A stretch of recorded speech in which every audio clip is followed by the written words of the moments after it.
দেখার জন্য কাছে, ঠিক আছে? দেখেন এমন পেট ঝাঁতাছে, বুঝছেন?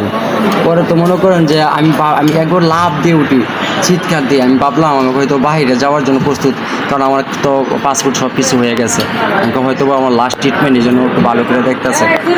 পরে এগুলো দেখে চলে গেছে। পরে দেখি এত ব্যথা উঠছে ভাই, আমি বারবার টয়লেটে যেতেছি। পরে আমি বলছি, স্যার আমার তো প্রচুর ব্যথা করতেছে, কাছে যাও। আমি বলছি, স্যার আমার তো লিভার সিরোসিস রোগী, আমাকে একটা ট্যাবলেটের নাম বলেন। ওরা ট্যাবলেটের নাম বলতেও পারে না, কিছুই না, ঠিক আছে? আর আমি তো জানি, আমি যাচাই করার জন্য গেছি।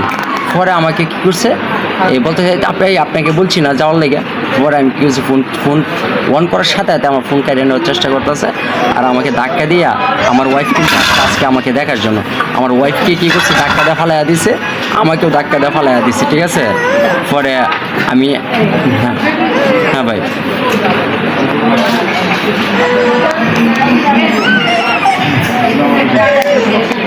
তাদের মেসেজ একটাই, আমি সাইদ প্রতারিত বা যেরকমই হয়েছি, ব্যথা পাইছি, এটা বড় প্রশ্ন না। বড় প্রশ্ন হচ্ছে আমাদের দেশের মানুষ যখন গ্রাম থেকে আসে হসপিটালে, তারা যখন চিকিৎসা করার জন্য আসে, তারা যেন সতর্ক থাকে। তারা হসপিটাল অন্তর্ভুক্ত যে ডাক্তারগুলো আছে, তারা যেন তাদেরকে দেখায়, এরকম প্রতারক থেকে যেন সবাই সাবধান থাকে। আমি চাই আমার দেশের মানুষ নিরাপদ থাকুক।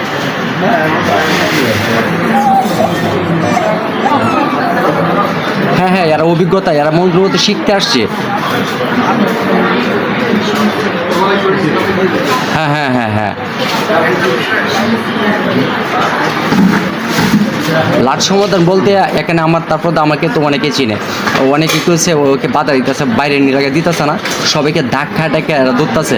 পরে এই স্যারের রুমে গিয়ে ঢুকছে। পরে আমরা চেম্বারে গেছি, ওরা মানে দরজা আর চিপার মাঝে মানে লুকিয়ে পড়ছে, ঠিক আছে? পরে স্যার বলতেছে, সাইদ, স্যারও তো আমাকে চিনে। পরে বলতেছে, সাইদ তুমি তো সেই সাইদ, তাই না? আমি জি। বলতেছে, সাইদ তুমি চলে যাও, আমি বিষয়টা দেখতেছি। উনি হচ্ছে একজন বড় একজন স্যার, তাকে সম্মান করা উচিত। আমি সেই সম্মানের দিকে তাকিয়ে আমি পিছু হাঁটছি। কিন্তু আরেক কিছু মানুষ আমার যাবতীয় করছিল এদেরকে ধরে আনার জন্য, আমি বাধা দিছি। আমি আচ্ছা, স্যার যেহেতু বলছে দেখবে, তো দেখো, এটাই।